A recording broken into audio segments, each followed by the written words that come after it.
Então, estamos aqui na Semana do Encontro de Saberes, e essa é uma atividade tão importante que vocês devem realmente participar, mas nós temos tanto conteúdo para lecionar que eu decidi fazer essa aula gravada para que vocês possam assistir quando puderem.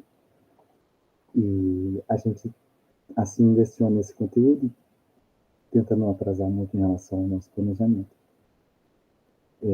Essa matéria a gente começou a falar em aula, mas fica esquisito eu começar do meio, né? Então eu vou fazer a partir do começo e eu vou tentar ficar dentro do tempo, sabendo que assistir uma aula pela internet é mais rápido, né? do que assistir presencialmente. Então, na unidade 1, a gente entendeu que o direito internacional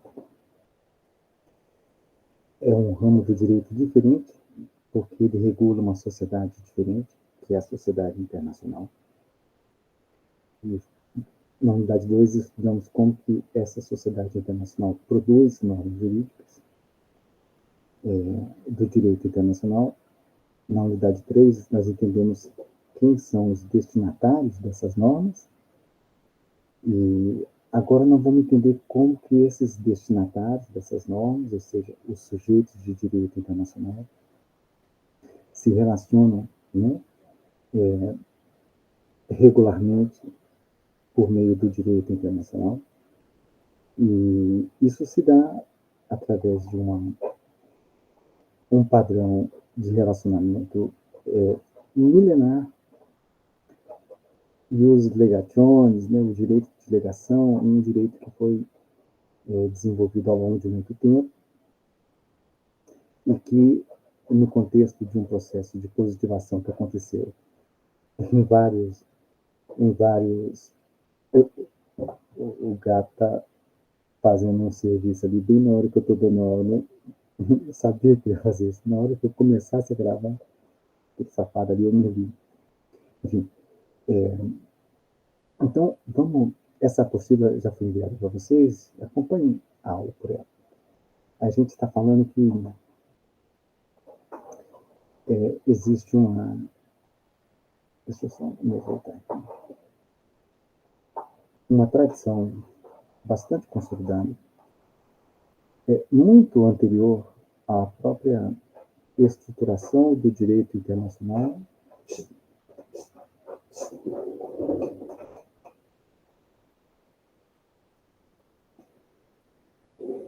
rasgando o sofá. Não faz isso, não.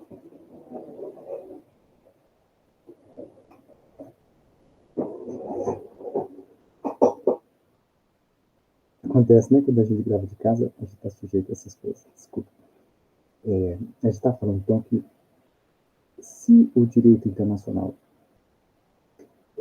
geralmente é considerado enquanto um sistema jurídico a partir de mais ou menos 1648, que é esse perfil de relações que a gente está vendo retratado nessa pintura, do Holbein, o direito das relações diplomáticas é muito, muito, muito anterior a isso, né? A gente tem uma série de referências de um direito costumeiro bastante reconhecido, por exemplo, no contexto das cidades-estados gregas e no relacionamento que elas tinham com outras potências internacionais, como o caso do Império Persa. Essa cena do filme 300 é uma cena que demonstra o choque, a surpresa que o diplomata persa tem quando ele percebe que ele vai ser atacado, ou seja, quando ele percebe que a sua inviolabilidade, enquanto um mensageiro, enquanto um diplomata, enquanto um representante, não de si próprio, mas de todo um Estado, de todo um império, atacar esse diplomata significa atacar o império, porque ele, aqui, nesse contexto, ele é mais do que apenas uma pessoa, ele é a projeção, né, do próprio Estado, que lhe acreditou, lhe deu um crédito para falar junto aos espartanos em nome do Império. Então, aqui, este ato, né, famoso no filme, ele acaba configurando um ataque a um Estado, não apenas a uma pessoa. Então, a gente tem este entendimento de que o mensageiro ele desempenha um papel muito importante. O mensageiro é quase que santificado, ele tem que ser protegido, ele tem que ser resguardado. É preciso garantir que os mensageiros cumpram o seu papel, porque muitas vezes, se você mata um mensageiro no caminho para o rei, ele pode estar levando uma proposta de paz, uma solução, e aí a gente vai ficar sem saber o que está sendo proposto. Né? Então, há essa percepção há muito tempo. E ela foi só se consolidando e se estruturando, né? Por exemplo, para além da proteção do mensageiro nesse deslocamento de um país para outro, a gente começa a ter também uma representação permanente de um Estado no território de um outro Estado com o qual ele mantém muita relação. E da mesma forma, pela mesma razão, mesma lógica, segundo a qual o mensageiro deve ser protegido, a gente também tem a necessidade de proteção do local onde fica esse mensageiro. São 4 horas da manhã e eu percebi que eu estou falando um pouco alto. Eu vou lhe fechar a porta, eu volto já já, tá? Um instantinho, um instantinho.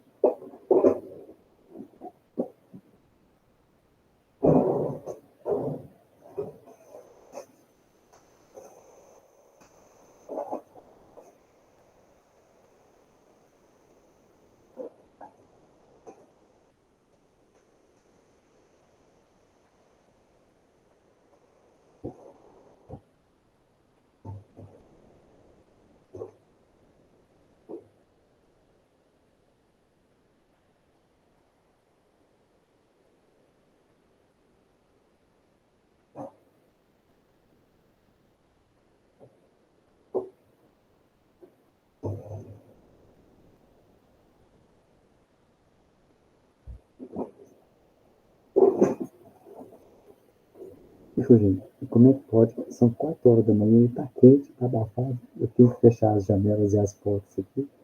É um calorão danado. Então, eu estava dizendo que esta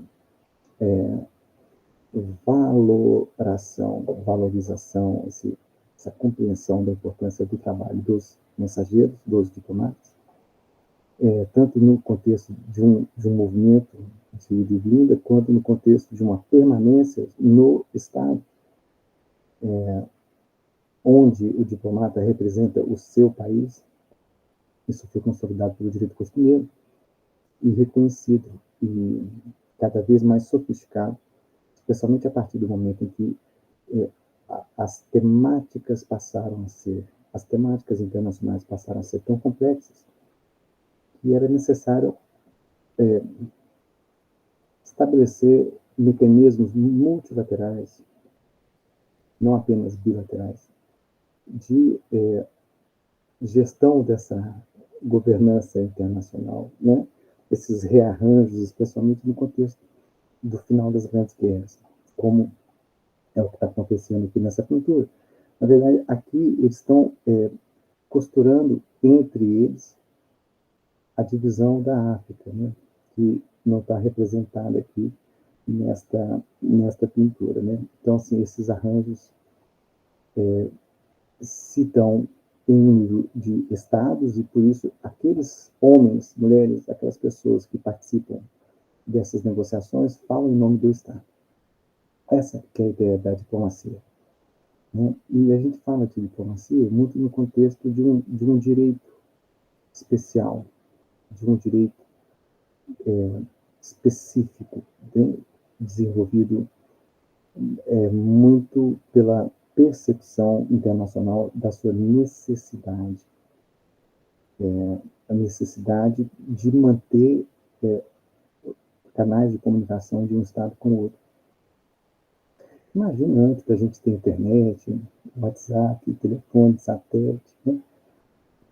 O papel que essas pessoas tinham era um papel imenso, né? De vida ou morte, de guerra ou paz, né? E a Comissão de Direito Internacional da ONU fez um projeto, e esse projeto tentava consolidar aquilo que era o direito costumeiro e foi aprovado enquanto um tratado, né? Um tratado extremamente abrangente do ponto de vista do tanto de países que aderiu a ele, e é muito importante, né? Um dos tratados mais importantes, porque ele estabelece o padrão de relacionamento internacional a partir das relações diplomáticas. Depois nós vamos ter um outro muito parecido, que é sobre relações consulares, né? Mas agora nós vamos falar das relações diplomáticas, um tratado que foi incorporado ao direito brasileiro, através desse decreto. Então, assim, ele é uma norma que nos obriga também, nos obriga no plano internacional e no plano interno.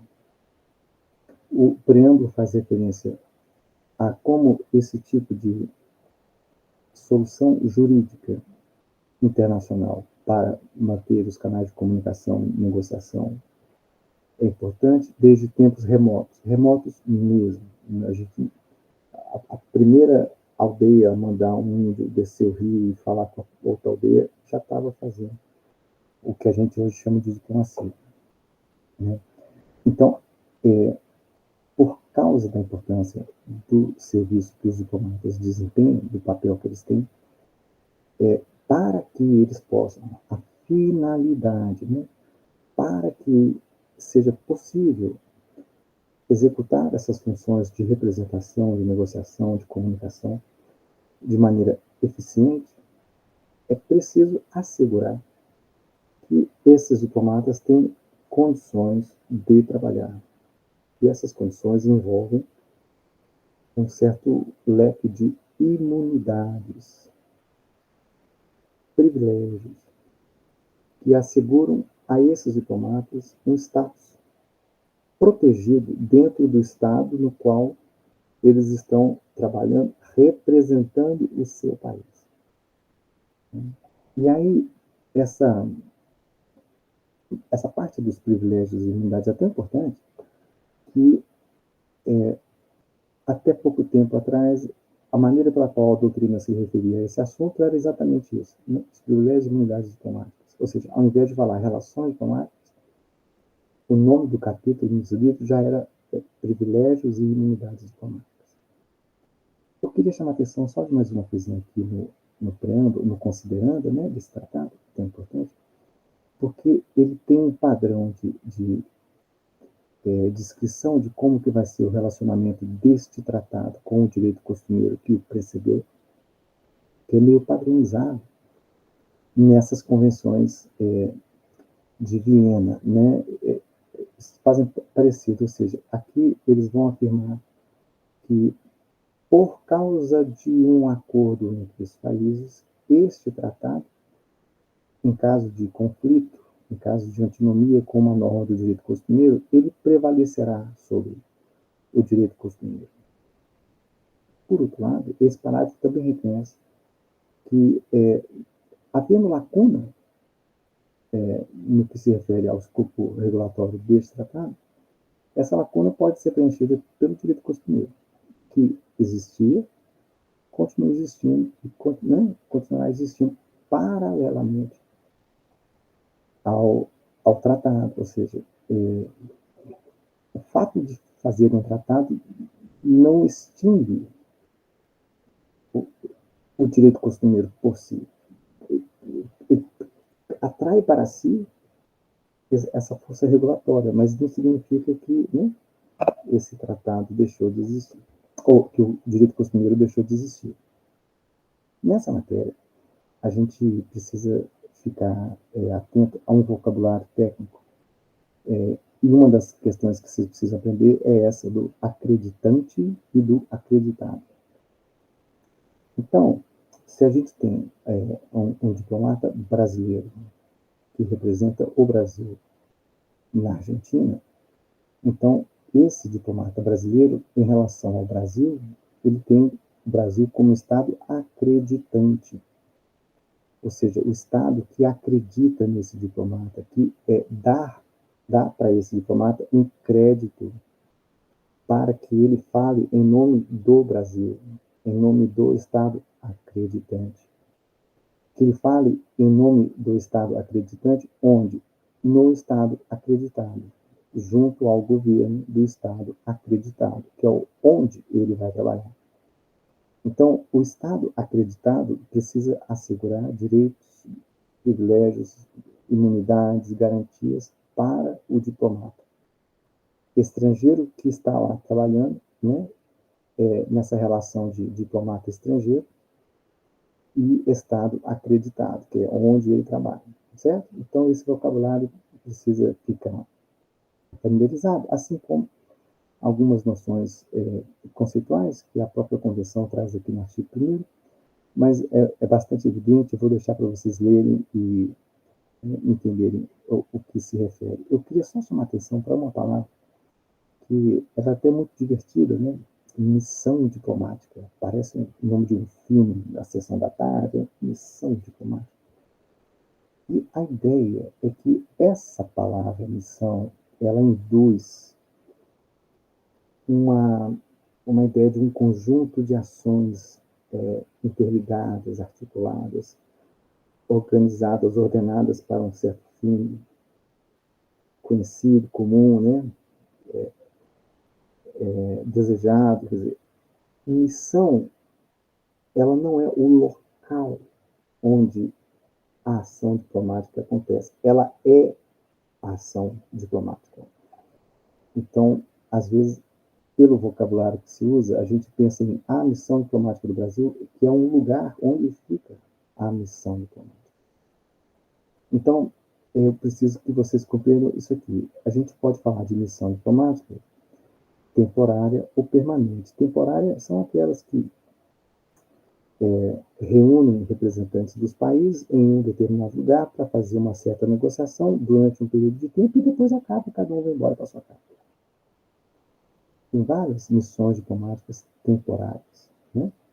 Por exemplo, vai negociar uma questão dos BRICS, vai negociar uma questão do Mercosul, vai ter uma reunião na ONU, sei lá. Aí vai ter uma missão diplomática. Vai e depois volta. Também temos missão diplomática permanente, ou seja, essa missão diplomática, ela tem um caráter de estabilidade, que significa que ela vai ter uma infraestrutura para que as pessoas possam desenvolver as atividades pertinentes à missão diplomática, ao papel de representação diplomática. Então, as missões permanentes, se forem uma missão de representação de um Estado junto a outro Estado, é uma missão diplomática permanente bilateral. Mas existem várias organizações internacionais e os países não têm representação diplomática junto às organizações internacionais. Então, por exemplo, em Nova York, que não é a capital dos Estados Unidos, fica uma das sedes da ONU. Então, o Brasil tem uma missão diplomática junto à ONU. Não se confunde com a embaixada do Brasil junto aos Estados Unidos, que tem que ficar na capital, que é Washington.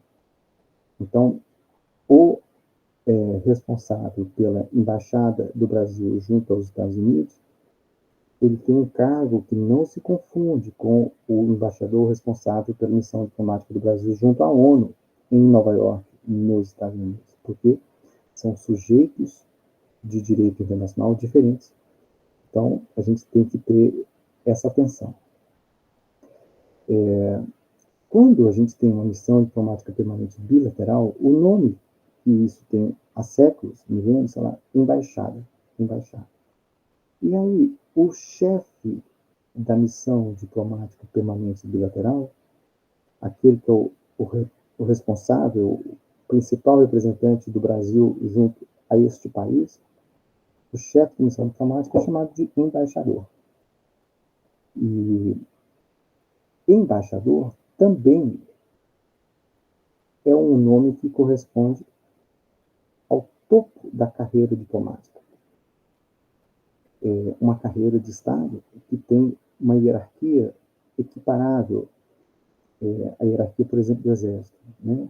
Soldado, cabo, sargento, tenente, capitão, major, coronel, general. Aqui também é assim, a gente começa passando no concurso e virando um terceiro secretário, depois a gente faz algo parecido com o mestrado, e se for aprovado vira segundo secretário, depois passa um tempo, vira primeiro secretário, depois vira conselheiro. E aí, para passar de conselheiro para ministro de segunda classe, que eles chamam só de ministro, porque não gosto de falar de segunda classe, eles precisam fazer uma coisa muito difícil mesmo, que é equivalente a um doutorado, só que mais pesado, mais exigente, mais rigoroso. Avaliação mais feroz. E por isso que quem chega a ser ministro de primeira classe, né, ministro de segunda e depois de primeira classe, com certeza tem uma qualificação. Por quê? Porque não é fácil passar dessa barreira qualificatória. Quando o ministro de primeira classe recebe a indicação para ser chefe de uma missão diplomática, aí ele passa a ser chamado de embaixador. E esse nome não deixa de acompanhá-lo onde quer que ele vá, mesmo que ele não esteja mais exercendo o cargo de chefe de missão diplomática permanente bilateral. Aqui é como se ele fosse general. Mesmo que ele não esteja comandando tropas, ele ainda é general, porque esse é o cargo que ele ocupa, né, dentro de uma carreira de Estado, certo? Então, o chefe da missão diplomática, ele tem um papel muito importante, ele tem um poder imenso, né? Ele tem uma proteção imensa. E os controles, por causa desse poder, né? Os países têm que manter uma maneira de comunicação muito especial, por causa dos privilégios e imunidades que o agente diplomático, que é, acima de tudo, o chefe da missão diplomática, tem que ter.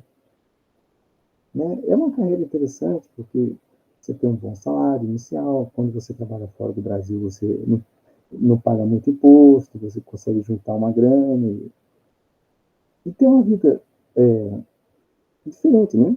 Diferente. Cada 2 anos, mais ou menos, eles mudam de lugar, trabalha em várias áreas. Né? Aí as funções são as funções da missão diplomática, veja, não é a função do diplomata, é da missão diplomática. Apresentar o Estado acreditante perante o Estado acreditado. Proteger no Estado acreditado os interesses do Estado acreditante e de seus nacionais, dentro dos limites permitidos pelo direito internacional. Negociar com o governo do Estado acreditado, em nome do Estado acreditante. Mas, acima de tudo, pessoal, acreditem nisso. O papel cotidiano, o que o diplomata faz 95% do tempo é inteirar-se por todos os meios lícitos do que está acontecendo no Estado acreditado. O que tem de desenvolvimento interessante, como é que está a economia, como é que está a política, como é que está a cultura, como é que está as correlações de força, enfim. Porque é a partir das informações que o diplomata, no Estado acreditado, envia para a capital, para a sua capital, que o Estado acreditante vai poder desenvolver a sua política externa. Ou seja, o diplomata alimenta o governo com informações que permitem que ele formule a sua política externa. Então, esse papel aqui é o mais importante, é o mais usado. Por conta do tanto de privilégios e imunidades que os diplomatas têm, colocar os espiões no meio dos diplomatas é super conveniente, é muito prático.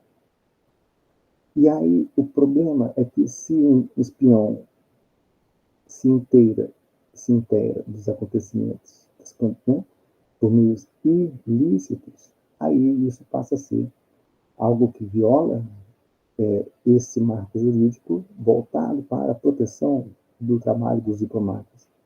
Levantar informações de maneira ilícita, isso não é função do diplomata. Isso é espionagem. Isso não está protegido pelo direito internacional, isso não exime o diplomata de ter que ter algum nível de responsabilização perante o Estado onde ele está fazendo isso. Né?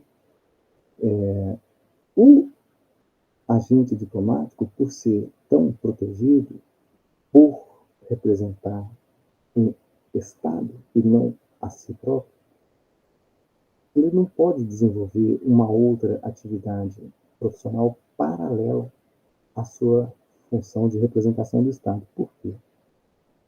Porque se ele tem, tipo, um comércio, um empreendimento privado, ele vai ter interesses privados. E, em algum momento, podem conflitar com os interesses do Estado que ele representa, ou do Estado onde ele trabalha. Então, o diplomata não pode ter um bico por fora. A mulher dele pode, mas ele não pode. Né? Aí, quando fala de cônsul honorário, aí não é bem diplomata, assim, é um título assim, fofo, figurativo, ele não é exatamente uma categoria jurídica, sabe? Cônsul honorário, por isso não tem a restrição de não poder trabalhar. O cônsul honorário, de fato, ele trabalha. Para que esse sistema de proteção funcione, é preciso esse aspecto fundamental do consentimento mútuo. Porque um Estado soberano, ele tem que aceitar oferecer ao outro Estado soberano os direitos, privilégios, garantias e imunidades para que as relações diplomáticas possam acontecer. Agora, esta matéria ela é profundamente pautada pela ideia da reciprocidade. Ou seja, eu protejo os seus diplomatas aqui, contanto que você também proteja os meus lá. Eu permito que você abra uma embaixada aqui, contanto que você também permite que eu abra minha embaixada lá. É sempre na base da reciprocidade. Muito importante ter em mente isso. Tá? Então, vejam como é formal o caminho do estabelecimento, né, de uma pessoa para ser o chefe de uma missão diplomática. Então, tem um documento chamado Carta Credencial. Essa carta credencial ela é escrita por um chefe de Estado para outro chefe de Estado. Então, vejam, de presidente para presidente, né, por exemplo. E o que essa carta diz? Ela diz assim, tá vendo esse cara aqui? Ele é a pessoa que a gente quer que nos represente como chefe de missão diplomática permanente, como embaixador do nosso país junto ao seu.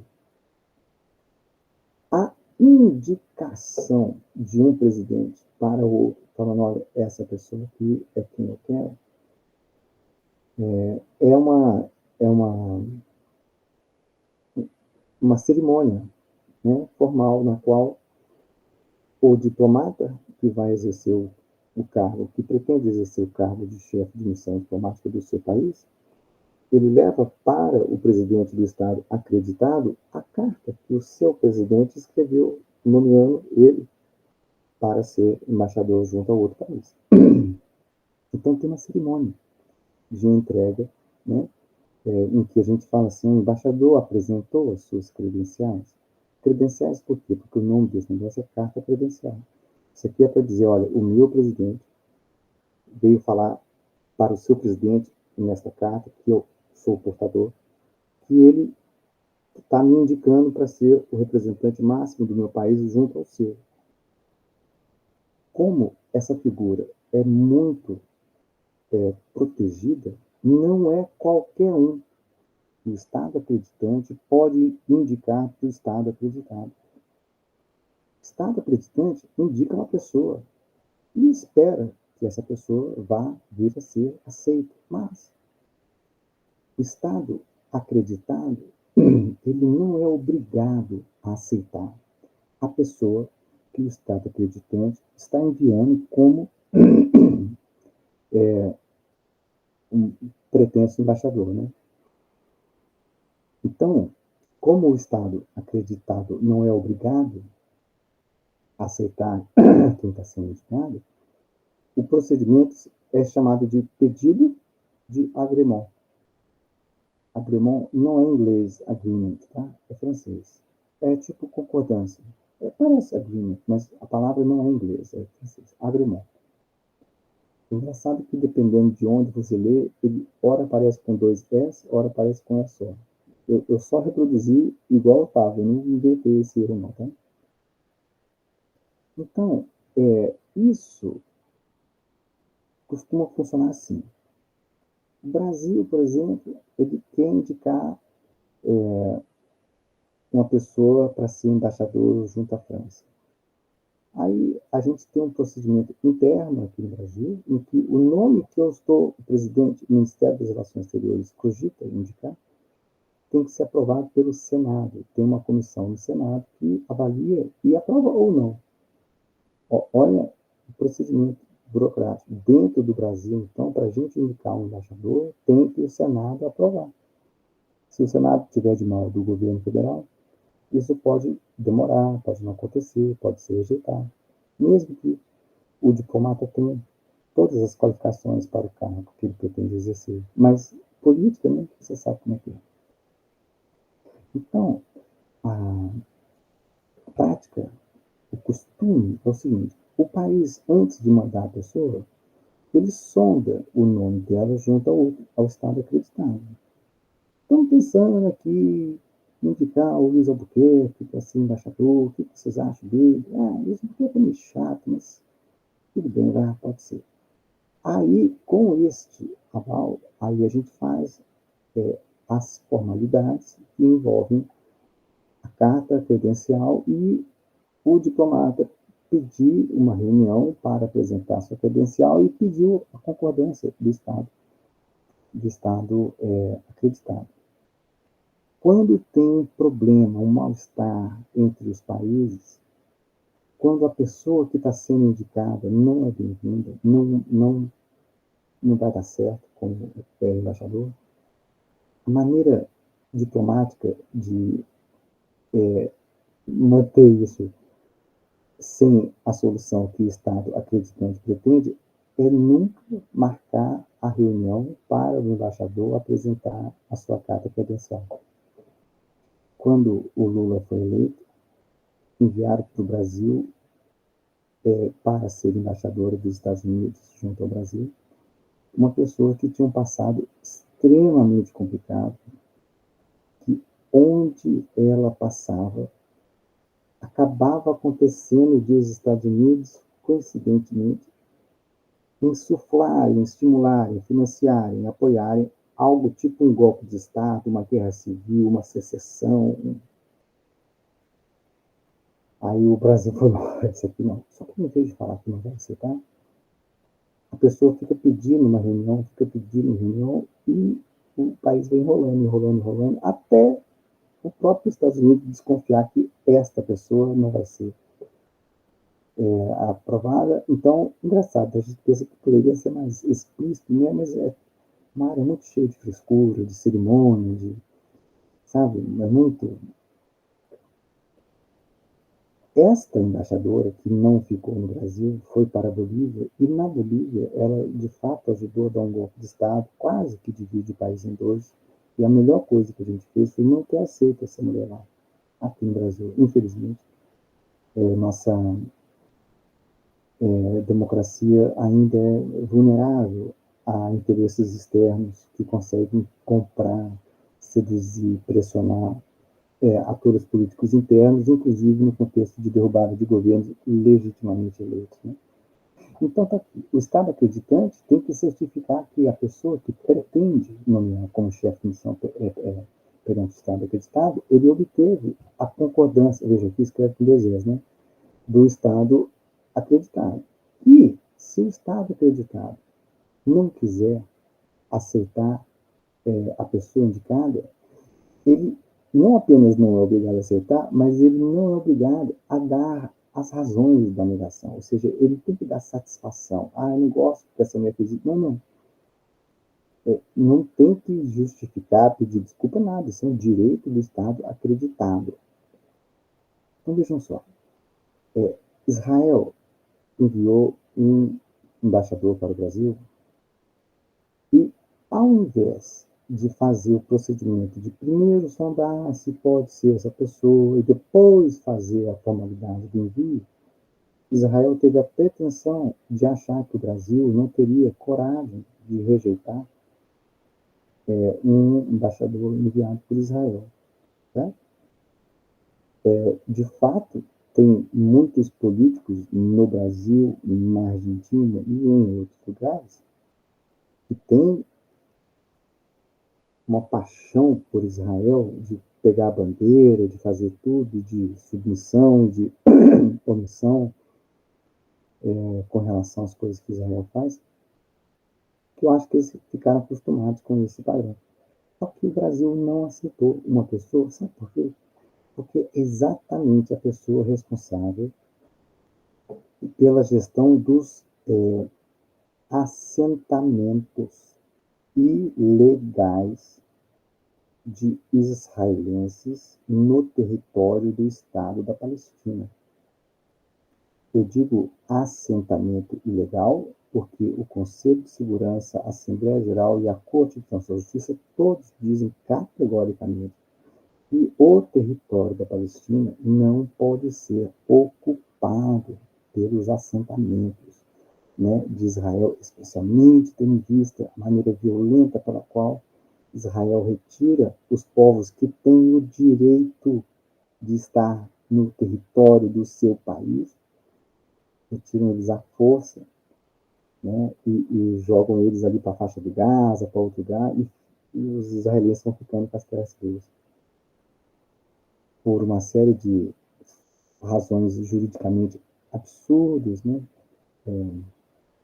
e por reivindicações de cunho religioso, o que não tem espaço dentro do direito.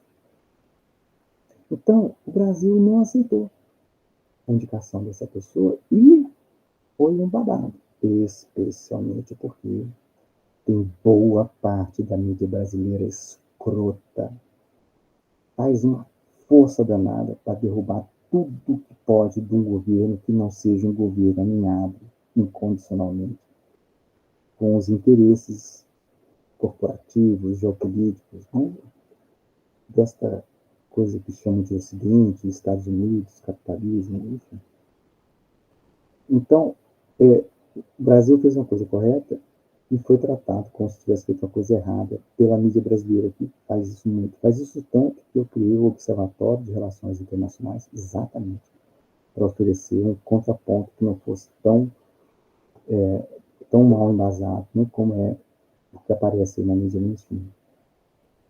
Agora, teve um outro momento em que o governo brasileiro errou.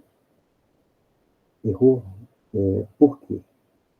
Porque uns traficantes da Zona Sul, carioca, gente fina, gente boa, foram presos na Indonésia, levando quantidades grandes de tóxicos.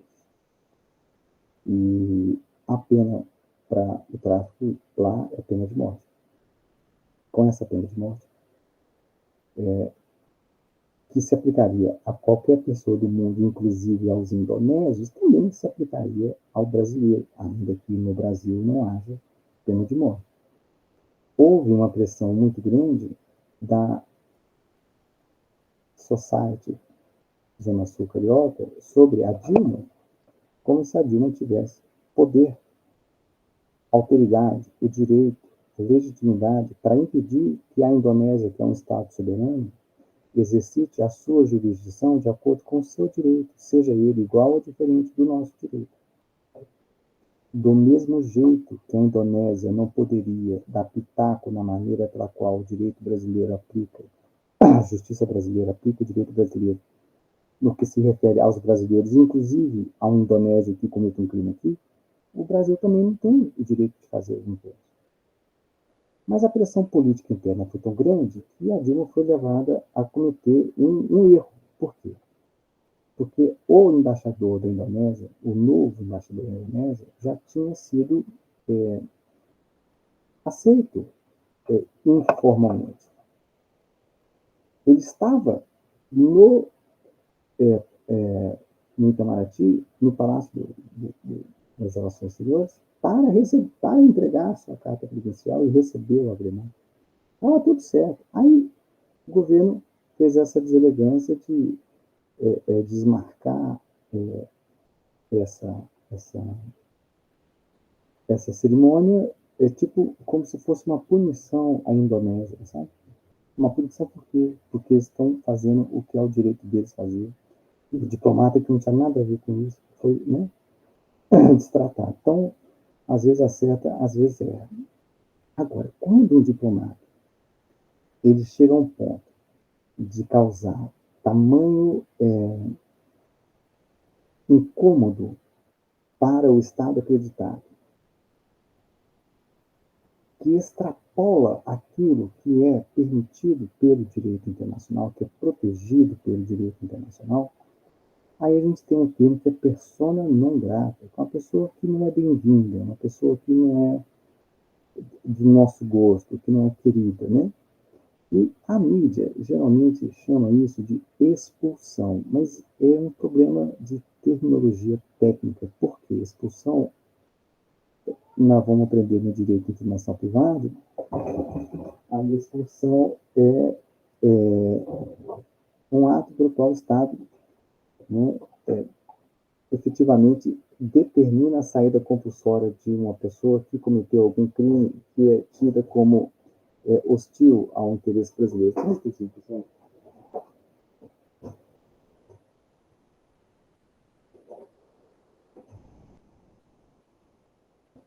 Então, a mídia fala expulsa, que é uma maneira de expressar, mas não é assim que funciona. O governo declara que aquele diplomata é persona não grata. Porque ele não tem que dar satisfação. Né? Não tem que dar satisfação. Ele pode ser pessoa não grata antes mesmo de chegar ao Estado acreditado. Por exemplo, um diplomata brasileiro que foi indicado para um país africano. Esse diplomata, desses elitistas, racista, achou ruim de ter sido indicado para um país africano e desmereceu o país para onde ele ia no seu, na sua despedida. Eles foram beber e aí ele falou algumas bobagens lá sobre o Estado acreditado. Quando ele chegou no país de navio, já tinha a ordem para ele voltar imediatamente, não ia nem descer do navio, porque ele já tinha sido declarado pessoa não grata antes mesmo de chegar, antes mesmo de assumir o cargo. Por quê? Porque falou bobagem. Se um diplomata, ele, por exemplo, provocando a estabilidade democrática do Estado, fazendo acusações, criticando a cultura, criticando a política.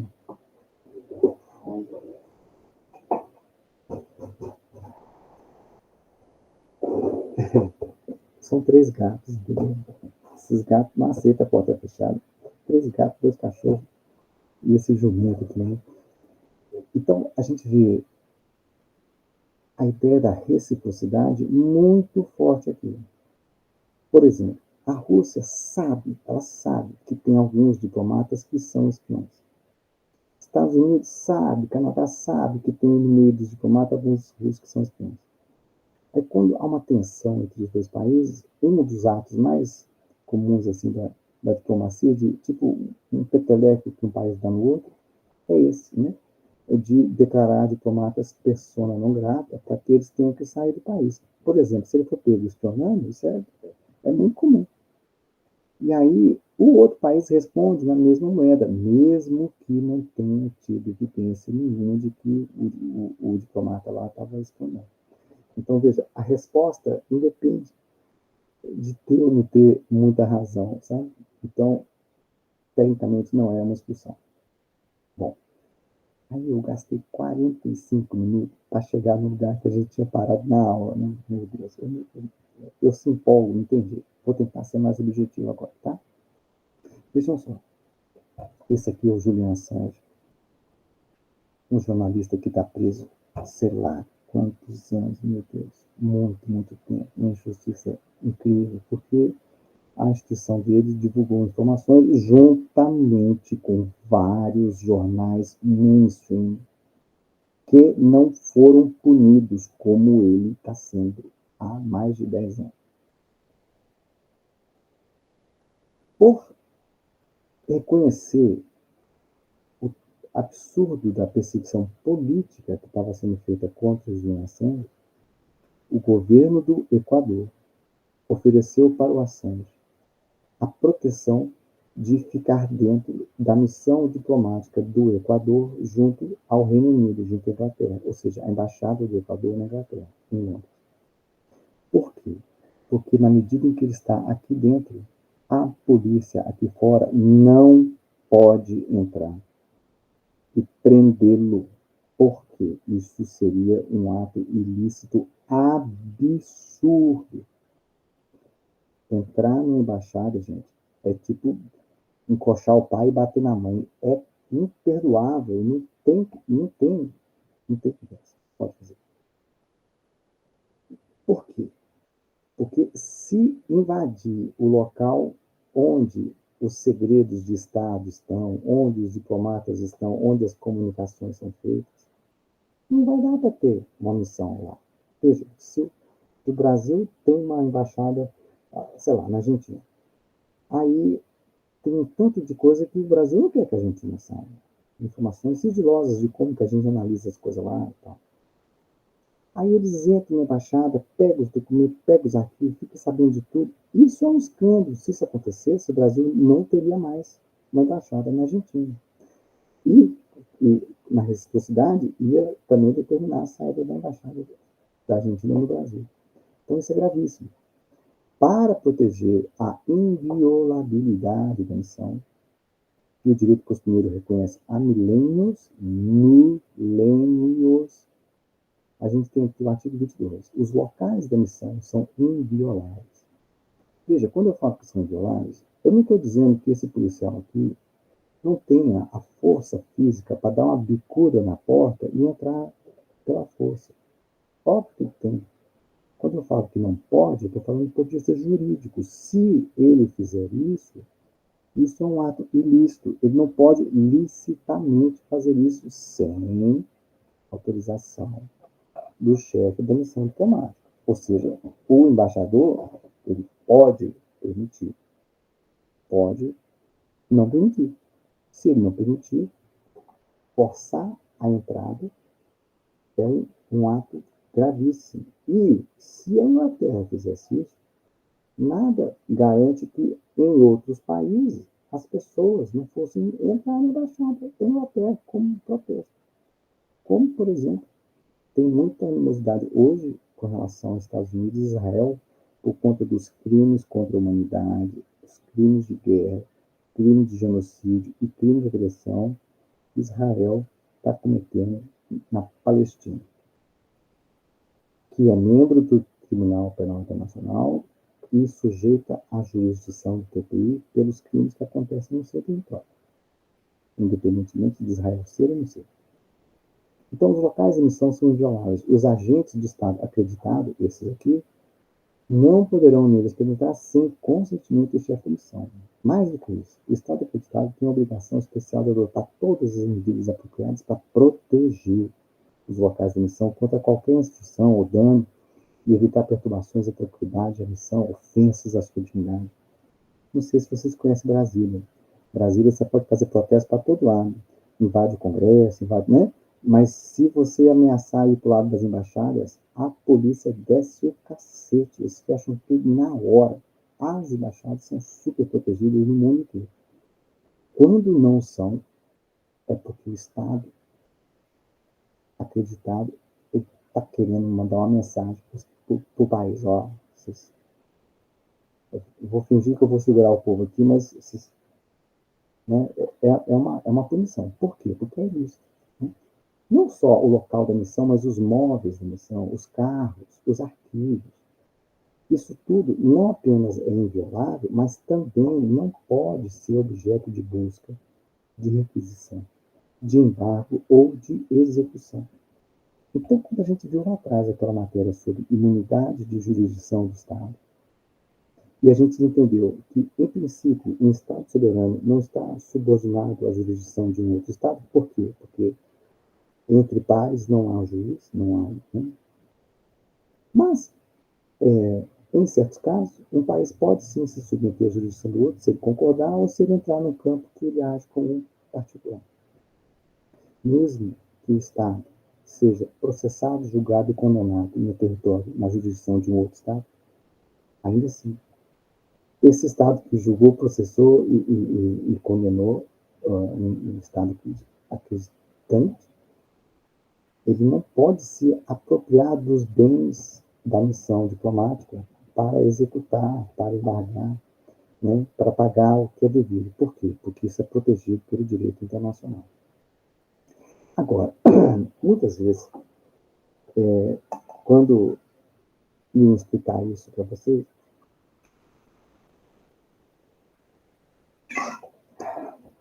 garrafinha boa, viu? Fica geladinho, tá todo.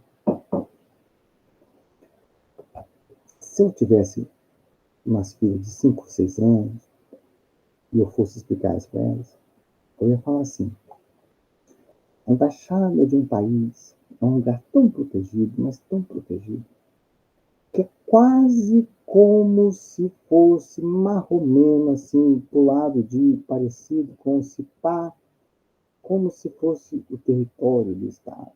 Mas não é território. Como se fosse. É uma maneira de dizer esse espaço é protegido.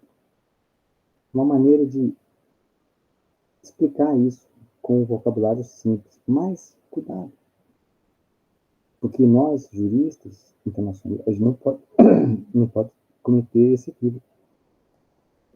A embaixada, ela fica no território, aqui em Brasília, por exemplo, do Brasil. A embaixada da França, no Lago Sul aqui, ela fica no território do Brasil. Não é território da França. Essa teoria do território estrangeiro é uma coisa muito antiga. Você já está superadíssimo. Não tem mais ninguém. Mas eu confesso que eu já tive em outras instituições colegas professores que ensinavam isso para os alunos. Daí eu tinha que desensinar, porque está errado. Né? Então, a questão é a seguinte: ela é protegida pra caramba, não porque seja território de um outro país, mas porque o direito internacional entende que o papel que a missão diplomática desempenha é tão importante, que justifica-se essa proteção. Então, nenhum ato de coação pode ser feito. Por quê? Porque isso inviabilizaria a continuidade das relações diplomáticas com uma missão permanente. E isso é muito ruim, porque tem hora que você tem que poder falar com o país, e não dá para falar por telefone, no WhatsApp, tem que falar cara a cara. E se o embaixador não está lá, né? Os arquivos são invioláveis, a residência do agente diplomático é inviolável, os documentos são invioláveis. A pessoa do agente diplomático, pessoal, você cai em todas as provas há 23 anos. A pessoa do agente diplomático é inviolável. Vejam, quando eu falo que ele é inviolável, eu não estou dizendo que o Leônidas não seja capaz de dar um chute nos ovos do diplomata. Não é isso que eu estou falando. Estou dizendo que, ao fazer isso, o Leônidas viola o direito internacional. Porque esse ato é ilícito. Por quê? Porque o diplomata, ele deveria ser inviolável, né? Não poderá ser objeto de nenhuma forma de detenção ou prisão. Mais do que isso, o Estado acreditado tratá-lo-á com o devido respeito e adotar todas as medidas adequadas para impedir qualquer ofensa à sua pessoa, liberdade ou dignidade. Ou seja, se você der uma carteirada de diplomata, o Estado acreditado tem que bater continência, tem que te reconhecer, tem que te proteger. Você é uma celebridade. Inclusive, aí, pessoal, olha só, 55 minutos de aula. Muitos de vocês já foram ter Netflix, já estão no YouTube e tal, mas aqueles que continuaram aqui. Tem uma coisa que eu vou falar agora que parece mentira. E se cair na prova, ele vai cair na prova. Pode notar, ele vai cair na prova, isso aqui, ó. Vai cair na prova, estou falando. Mas parece tão absurdo que não parece crível numa questão de BOF que isso aqui seja verdade. O agente diplomático gozará de imunidade de jurisdição penal do Estado acreditado, também de imunidade de jurisdição civil e administrativa, ou seja, o diplomata ele é imune à jurisdição penal, por exemplo, do Brasil. Um diplomata estrangeiro que está trabalhando aqui, eu não estou falando que está de passagem, está de viagem, está de... Não, se ele está representando o seu país aqui, não precisa ser o chefe de missão diplomática, não, o agente diplomático. Ele é imune à jurisdição, ou seja, é como se ele não estivesse fisicamente no território brasileiro, fosse apenas um holograma, uma projeção. Não é engraçado isso? Então, ele pode cometer crimes. Não, veja, não é que ele pode, é que se ele cometer crimes, ele não está sujeito à jurisdição brasileira. Ele não pode ser preso, ele não pode ser julgado pelos crimes que ele cometeu aqui. Por quê? Porque ele é imune à jurisdição. Por quê? Porque o artigo 31, parágrafo 1º, reconhecido pelo direito brasileiro, incorporado ao direito brasileiro, tá? Não pensa que isso aqui é uma ordem internacional, isso aqui é direito interno. Estabelece que ele é inviolável. A não ser que ele tenha, tipo, investimentos privados, né, coisas de direito civil, mas assim, se o diplomata compra uma casa na praia, e aí a casa na praia, o muro cai em cima do vizinho, eu vejo, isso aí, ele não está imune a isso. Mas ele, enquanto diplomata, se ele atropela o povo na rua, ele está imune. Agora, veja só, esse sem vergonha aqui é um batedor de mulher que, quando estava fora do Brasil, sentava o cacete na esposa dele e não era preso. Por quê? Porque ele tinha imunidade de jurisdição. Aí esse palhaço teve a coragem de fazer isso aqui no Brasil e aqui ele não está sujeito à imunidade. Por quê? Porque aqui no Brasil ele é um funcionário público como eu. Ele não está aqui representando o outro país. Não, não. Aqui nós é tudo comumzinho. Quando ele está representando o Brasil lá fora, ele está protegido do direito lá de fora, da jurisdição lá de fora, da polícia lá de fora, mas quando ele está aqui, está sujeito ao direito aqui. Então, esse canalha foi preso. Né? Quer dizer, eu não sei se continuou preso, mas a imunidade de jurisdição de um agente diplomático no Estado acreditado não isenta da jurisdição do Estado acreditante. Tá? Então, ele, estando no Brasil, ele é passível de ser julgado como, né, outra pessoa. Tá?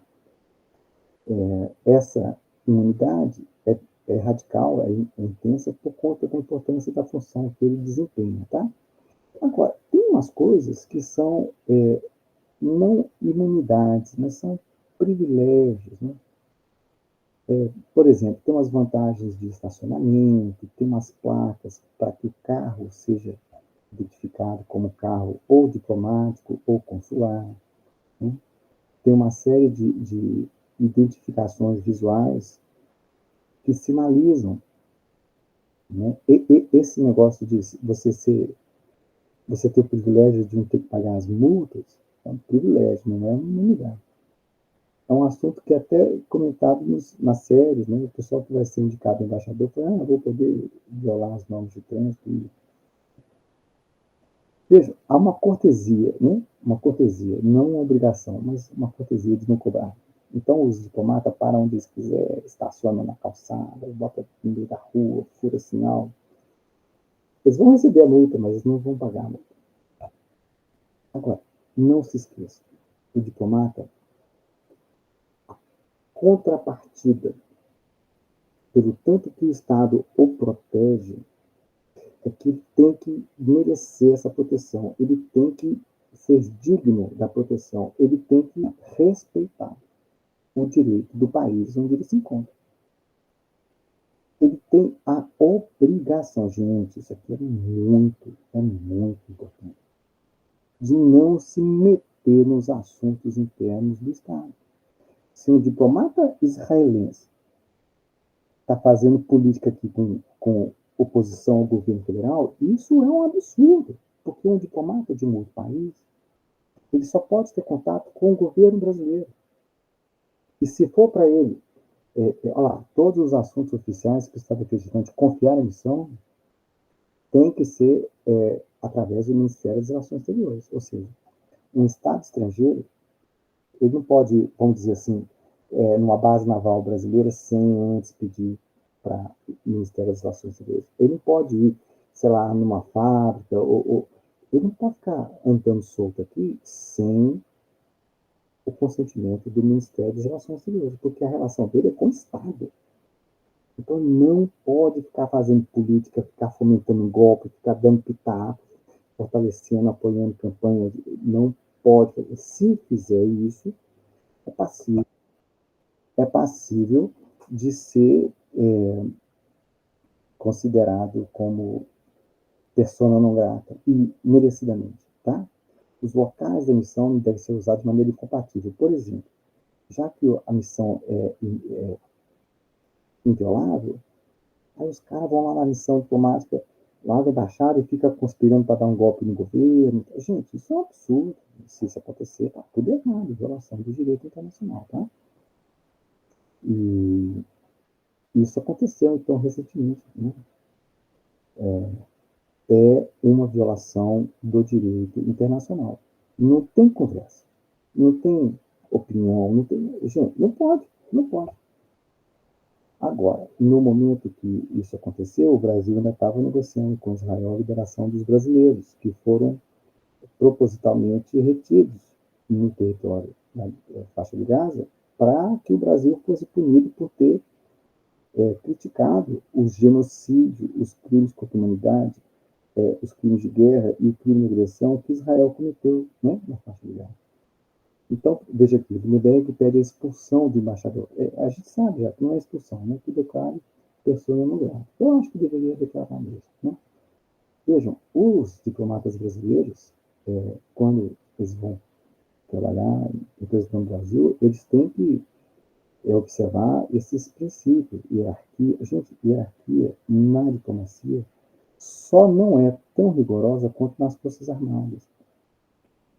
Existe um ideal assim de diplomata como intelectual, assim, não, ele é um funcionário de carreira e ele tem uma delimitação muito séria sobre o que ele pode, o que ele não pode fazer, o que ele pode, o que ele não pode falar, o que ele pode, o que ele não pode negociar. Hierarquia aqui é muito séria, disciplina, mérito, dedicação, estudo, disposição de servir no exterior. A minha esposa queria que eu fosse diplomata, mas ela queria que eu fosse só papai chique. Esses pais pobres assim, ela não queria não, então não pode. Respeitando as leis, os usos e os costumes dos países onde você vive. Então, presta atenção. Imagina que você é uma diplomata mulher. E você passou a vida toda lutando pelo reconhecimento do direito da mulher, enfim, trabalhar e se expressar, e se vestir, e ser respeitada. Aí você, diplomata, aceita ir para o país que tem uma cultura que não admite que as mulheres, por exemplo, andem sem um tipo de cobertura, uma burca, um chale, não sei o nome desse negócio. Veja, quem está errado é a diplomata de ter ido, porque se ela for lá e criticar ou não aceitar, isso é uma ofensa para o país onde ela está trabalhando. Ofensa pela qual ela pode ser considerada pessoa não grata. Pode mesmo. Ah, mas que absurdo. Pois é, gente, mas o diplomata, ele tem que aceitar os usos e costumes. Tem um exemplo famoso, que é uma diplomata americana, ela estava no ônibus, e aí ela estava com as roupas. Mas na hora que ela segurou na alça, a manga da camisa dela caiu. Aí na hora que caiu, ela levou uma chibatada. A diplomata levou uma chibatada, porque tinha tipo uma polícia da igreja no ônibus. E aí ela estava se expondo, entendeu? Então, assim, ele não deveria levar porque é diplomata, mas assim, me perguntou, já desceu o cacete só porque viu o braço dele fora. Braço, braço, imagina se fosse outras coisas. Né? Discrição na vida pública e na vida privada. Gente, isso aqui é super importante, muito importante mesmo. O diplomata não pode dar escândalo, não pode dar babado, não pode dar briga, não pode dar BO.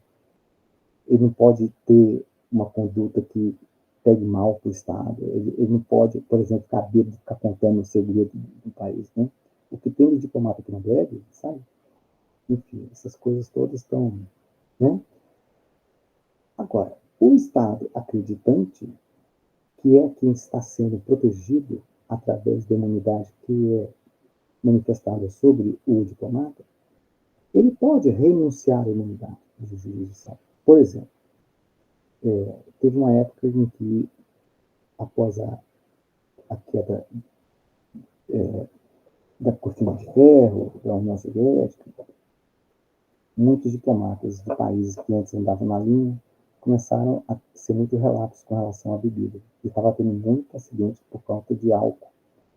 E chegou um ponto que um acidente foi um diplomata dele subiu uma calçada, matou um tanto de gente, feriu um tanto de gente. Aí, para dar uma lição em todo mundo, porque estava acontecendo muito isso, o país, não sei se era Polônia, renunciou à imunidade de jurisdição para que o diplomata respondesse a processo onde ele cometeu o crime. Veja, isso, quer dizer, o Estado pode deixar o cara pagar pelo crime que ele cometeu. Imagina que o diplomata faz uma coisa absurda, sei lá, mata as criancinhas, come carne humana. Aí o Estado fala, não, eu não vou passar pano por esse negócio. Vocês podem julgar ele aí. Quero nem saber. Bota no caranguejo. Né? Agora, tem que ser uma renúncia expressa, né? E raramente isso acontece, viu? Raramente acontece. O que acontece é o seguinte, se o diplomata faz algo que é realmente um crime, geralmente o próprio país já puxa ele, já leva ele de volta. Para não dar confusão, para que não venha, sei lá, alguém vingar a morte de um falecido, parente, não, já tira, já manda ele para outro lugar, bota ele para cuidar do xerox, do estacionamento e tal, tem que ficar esperto. Imagina que eu sou diplomata e eu tenho muitos segredos do Estado. Eu posso ser preso que eu não vou contar nada, mas se prender minha mulher, minhas filhas, meu cachorro, eu conto tudo na hora. Você pode anotar, senta aí que eu não preciso nem ameaçar torturar, né? Ou seja, meu país não está seguro se a minha família não estiver segura também. Por quê? Porque não é razoável você esperar que o diplomata vá segurar a onda pelo patriotismo, pelo dever de ofício, quando a sua família está sendo sujeita a algum tipo de coerção, tipo prisão, tipo, né? Então, os membros da família que vivem com o diplomata também têm as imunidades. Olha que legal, né? Do diplomata, contanto que não sejam nacionais do próprio Estado acreditado. Então, por exemplo, se eu sou um diplomata brasileiro trabalhando na Alemanha, eu tenho imunidade. Se eu tiver uma mulher brasileira que foi morar lá comigo, ela também tem imunidade. Se eu divorcio da minha mulher brasileira e me caso com uma alemã, esta minha nova mulher alemã não tem privilégios na Alemanha. Se depois nós saímos de lá e fomos para Luxemburgo, aí sim, mas na Alemanha não. Por quê? Porque a relação dela com o Estado é diferente. E aí a gente não interfere, tá? Em certos níveis, quem trabalha, que não é diplomata, mas trabalha no pessoal administrativo, também tem alguma imunidade, sua família também, mas mais para os diplomatas mesmo, que tem inclusive imunidade fiscal. Olha que legal isso, né? Não paga imposto de importação, você não paga IPTU, você não paga, né? Só paga imposto indireto. Por exemplo, o diplomata vai tomar uma Coca-Cola, aí tem 25% de ICMS. Aí não dá para ele falar assim, não, mas eu sou diplomata, tirei. Né? Até daria, mas isso não faz sentido. Né? E a comunicação entre a embaixada e a capital,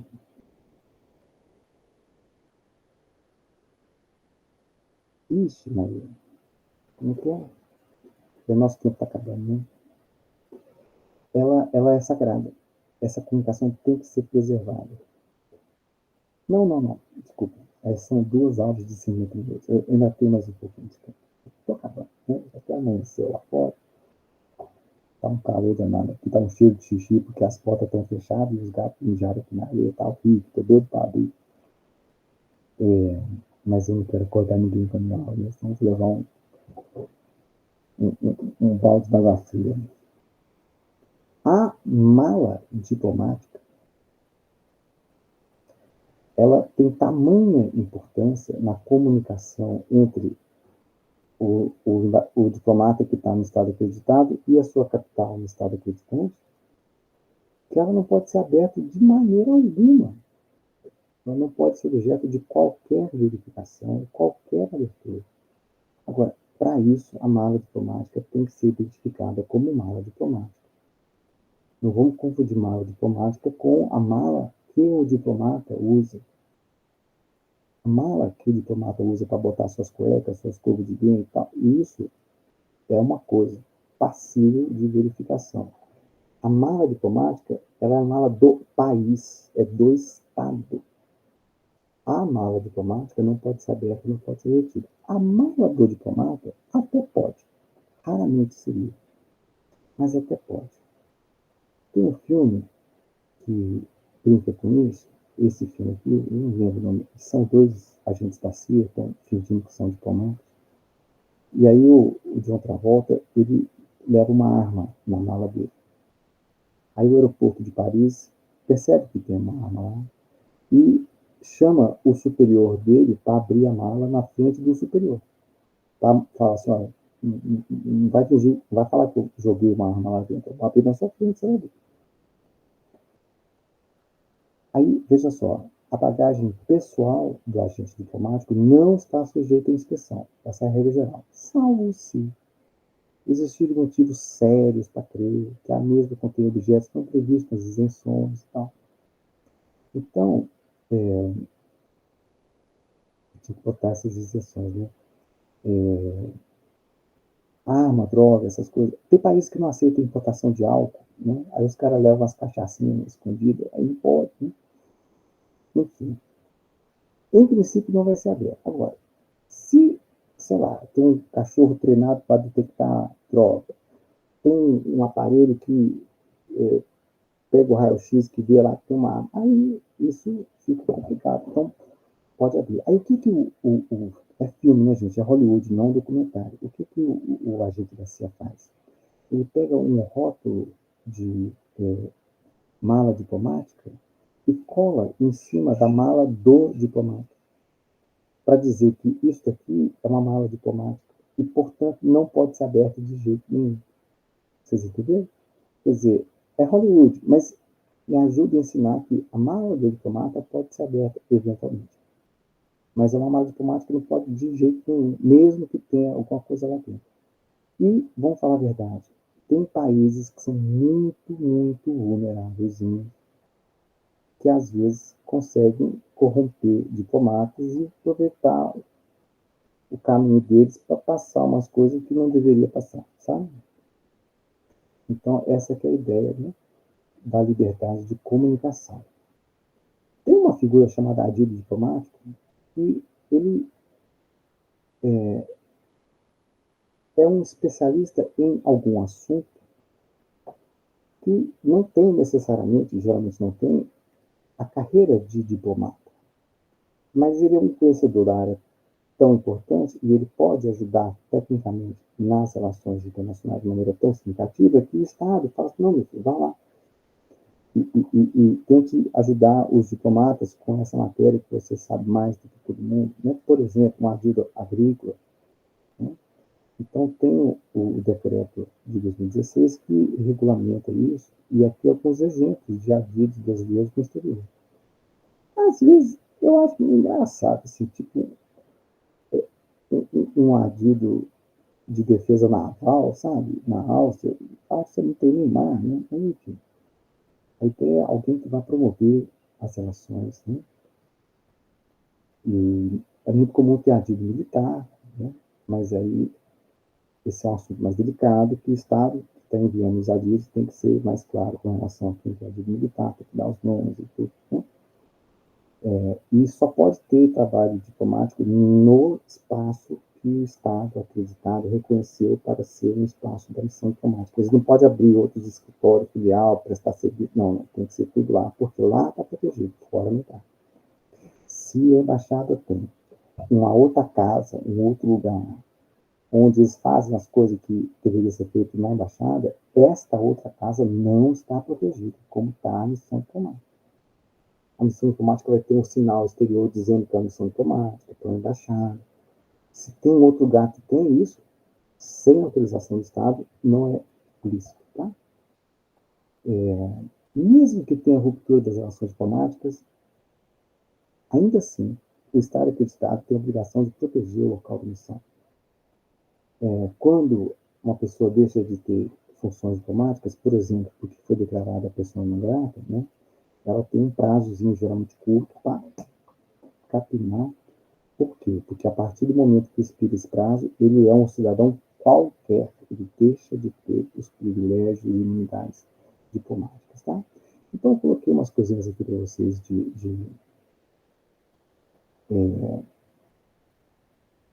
leitura complementar, mas eu queria chamar a atenção para um aspecto que às vezes tem a mídia e o pessoal não entende muito bem. O chefe de missão diplomática tem que ser aprovado pelo Senado. O presidente, através do ministro das Relações Exteriores, indica uma pessoa para ser chefe de missão diplomática do Brasil em algum lugar. Por exemplo, esse cara aqui vai ser para o Irã. Aí, o Senado aprova ou rejeita. Faz uma sabatina, um estudo e tal. É tipo o ministro do STF, presidente do Banco Central, tem uma sabatina. Né? Imagina, para todo lugar tem. Né? Excepcionalissimamente, é possível que o governo indique uma pessoa para o cargo de chefe de missão diplomática.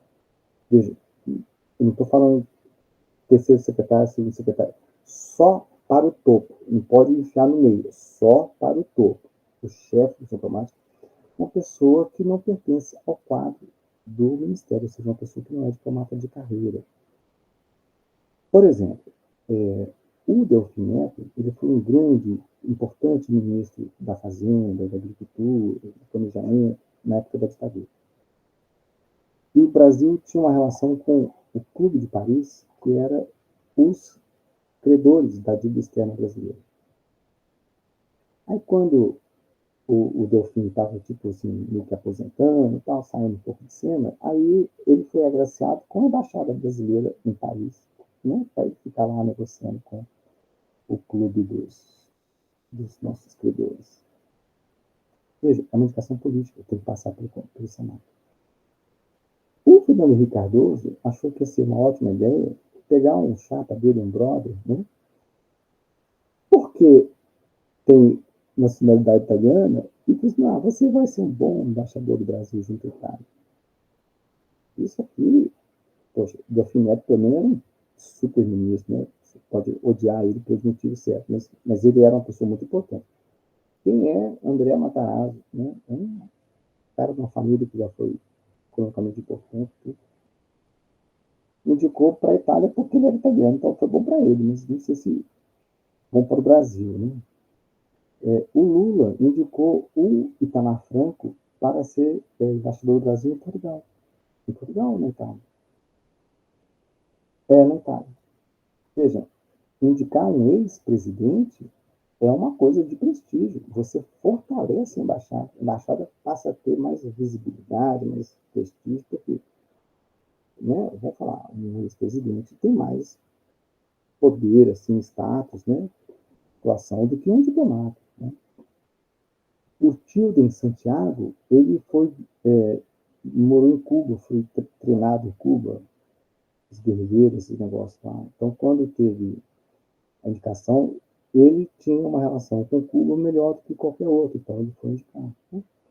Agora, às vezes, fica muito claro a sacanagem que estão querendo fazer, no sentido de instrumentalizar essa estrutura super protegida para dar cobertura para um business plan. Por exemplo, uma igreja que vai ter, por coincidência, um embaixador no país onde a igreja está retirando muito dinheiro, né? Não sei se vocês sabem, mas a quantidade de dinheiro que igrejas neopentecostais brasileiras na África, o tanto de dinheiro que eles tiram da África, a quantidade é tão grande que gera um problema no balanço de pagamento, gera um problema macroeconômico. Esses países estão aperreados com o tanto de dinheiro que está saindo. Inclusive, alguns estão tomando medidas contra essas igrejas que têm, digamos assim, um apetite voraz pelo dízimo, né? Por isso, na hora que a indicação dessa figura aqui para ser embaixador foi muito, muito mal vista. E apesar da cara de pau desse cara aqui, ele acabou não tendo coragem de indicar, tá? Bom, aí a gente tem os postos de classe A, B, C e D, em tese você vai passando pelo D, depois pelo C, pelo B, aí quando você está mais velho pelo A, mas às vezes acontece, né? E eu deixo aqui uma série de leituras complementares sobre como é que se prepara uns textos de negociação diplomática, como é que eles preparam a reunião, ficha, a forma, a estrutura, o tipo de relacionamento. Isso aqui, como eu disse, para vocês terem uma ideia da formatação com a qual os diplomatas trabalham na preparação das pessoas para os eventos. Chama atenção para um filme chamado Argo, em que esta questão da inviolabilidade da missão diplomática foi violada. Os estudantes, muitos de direito, invadiram a embaixada dos Estados Unidos, porque sabiam que os Estados Unidos estavam por trás de um golpe de Estado contra uma democracia, que era o Irã, nacionalista, republicano, parlamentarista, que teve a audácia de nacionalizar o próprio petróleo. E aí o cara que promoveu isso foi taxado de comunista para legitimar um golpe de Estado em cima dele, que botou um ditador, um rei, um chá. Terrível para o Irã. Todo mundo sabia que quem fez isso foi os Estados Unidos, então a multidão enfurecida clamando por vingança invadiu e lá tinha fizeram vários reclamos. Então, sobre isso, esse caso. E esse é um caso que foi parar na Corte Internacional de Justiça também. Tá? Bom, aí eu vou, 1h20, eu vou só encerrar com uma comparação, porque eu não vou falar sobre relações consulares agora. Vamos falar só para vocês entenderem.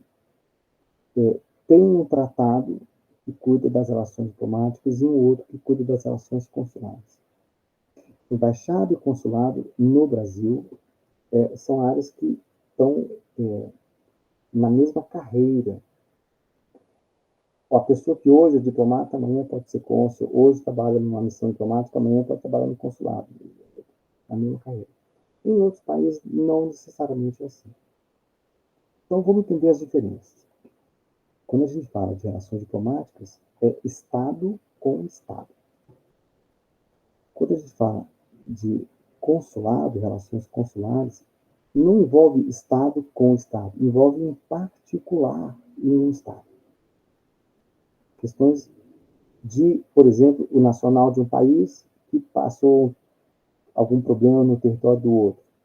Aí não é de país para país. O cara ficou doidão em Amsterdã, perdeu a carteira e tal, está sem passaporte. Isso não é um assunto do Estado brasileiro. Aí ele vai lá no consulado brasileiro pedir ajuda e tal. Né? Então, é questão de Estado e questão particular. Embaixada, como é questão de Estado, ela vai ser sempre na capital do país. E é sempre apenas uma, porque só tem uma representação de um país junto ao outro. Uma embaixada. Consulado é para cuidar dos particulares. Então, pode ter mais do que um. E elas podem ser nas cidades que forem mais importantes. Por exemplo, Brasília é a capital do Brasil, mas Brasília não é a cidade mais importante. Né? Ouro Preto é muito mais importante. Né? São Paulo, Rio de Janeiro, Belo Horizonte. Então, pode ter consulado em outras cidades que não a capital. muitas vezes, dentro do local onde fica a missão diplomática, tem um escritóriozinho que é um consulado também, mas pode ser fora. Olha os nomes, né? Missão diplomática. É um nome, né, até divertido, assim. E olha como fica meio broxante aqui. Repartição consular. Pronto. Agora a gente já pensa nessa coisa assim de funcionário público, né, batendo carinho, aquele ventilador soprando pouco, um tanto de papel, fila, povo mal-humorado, preguiça, né? Repartição consular. Repartição consular. A gente fala do agente diplomático, a gente já pensa em Tom Cruise pulando de avião, segurando no helicóptero e tal, e funcionário consular. Então, aquele cara que pendura o casaco lá na cadeira, trabalha de camisa manga curta e gravata, e agente diplomático, repito, o cara pode ser um dia agente diplomático e no mês seguinte funcionário consular. A mesma pessoa, porque a carreira ela envolve os dois. O diplomata, chefe de missão diplomática, ele apresenta uma carta escrita pelo seu chefe de Estado para o chefe de Estado do Estado acreditado, chamada carta de credencial. O cônsul apresenta uma carta patente. A concordância do Estado acreditado com a indicação daquela pessoa para ser chefe da missão diplomática é chamada de agrément, concordância. Mas no caso do consulado, essa, essa concordância é chamada de exequatur, execute, que tem um outro significado também no procedimento de homologação de sentença estrangeira, tá? Não confundir. A nomenclatura das relações diplomáticas é assim: Estado acreditante, Estado acreditado. A nomenclatura aqui é horrível: Estado que envia e Estado receptor. Né? Enfim, aí vou deixar para a gente falar depois sobre as relações consulares, que é muito parecido, muito simples, mas eu acho que hoje já não dá mais para a gente continuar, né? Muito obrigado por vocês terem ficado até aqui. Espero que a gente possa tirar quaisquer dúvidas presencialmente, né? Mas não podíamos ficar sem eu passar esse conteúdo, ainda que seja, né, dessa maneira remota. Espero que seja o suficiente para vocês, especialmente acompanhados da apostila, tá bem? Obrigado, aproveitem o encontro de saberes, viu? É por isso que vocês estão sendo liberados da aula e a gente se encontra na semana que vem. Muito obrigado, até a próxima.